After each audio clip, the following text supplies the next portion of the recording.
ملګرو منیر بنیره صاحب وایي کامرانه وایي په غټو غټو خلکو به یې وړې وړې خبرې خرڅولې د کلي یو ماشوم ښار کې ګورګورې خرڅولې او ما ویل زما بچی وایي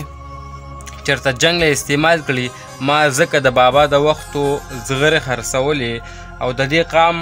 په خلکو باندې ځکه اثر نه کو چې د دې قام سندرغاړو به سندرې خرڅولې او دې ته سوال مو وایه هغې خو سوال نه کوو هغې خو خپلې اوښکې ملغلرې خرڅولې او منیره په والله چې د دولت ارمان یې راوست کاپرې اداګانې یو کاپرې خرڅولې ملګرو داسې کار دی چې په ثوابۍ مینۍ کې د کلي په هغه ساده روایات کې ورته وګورې ملګرو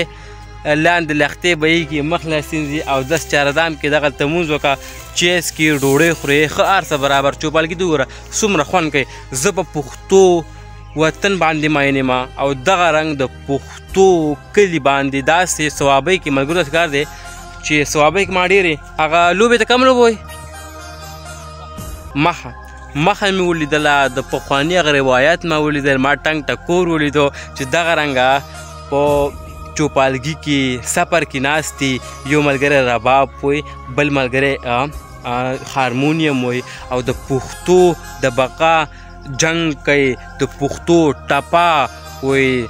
دا زه ټپه ښه په نه راخوروم راشد خان راشد صاحب وایي که ټپه ده که سندره ښه په نه راخورومه د پښتو روایاتو د پښتو ټپه د پښتو زغل دا به موږ مخ په وړاندې باندې بوځو او دغه رنګه د پښتو هغه سادهوالي ژوند دا به موږ بیرته راته کوو ملګرو داسې کار دی چې په دې سادهوالي کې ډېر مزه وي ځکه چې انسان باندې قدرتي اواګانې لګي انسان تاسو ګورئ دغلته لنډ سټیفا ده ثوابۍ د الله پاک ورکړې ده وایي په دې سټیفا کې چې یو غوپه ووې نو بیا به ګرم پیپونو پسې ځان مږي نو دغه رنګ د پښتو روایات دا چوپالونه دا موږ ژوندي ساتو دا به موږ ختمو نو بیټکونه حجرې به هم جوړو خو په خپل حجرو بیټکونو سره به ترڅنګه داسې چوپالو د میلمنو دپاره د مهمان دوست دپاره هغوی دپاره به داسې چوپال جوړو ملګرو داسې کار دی چې په دې چوپال کې ډېرې زیاتې غټې پیدې وي دا پیدې دا وي چې د باران نه خو ته بچې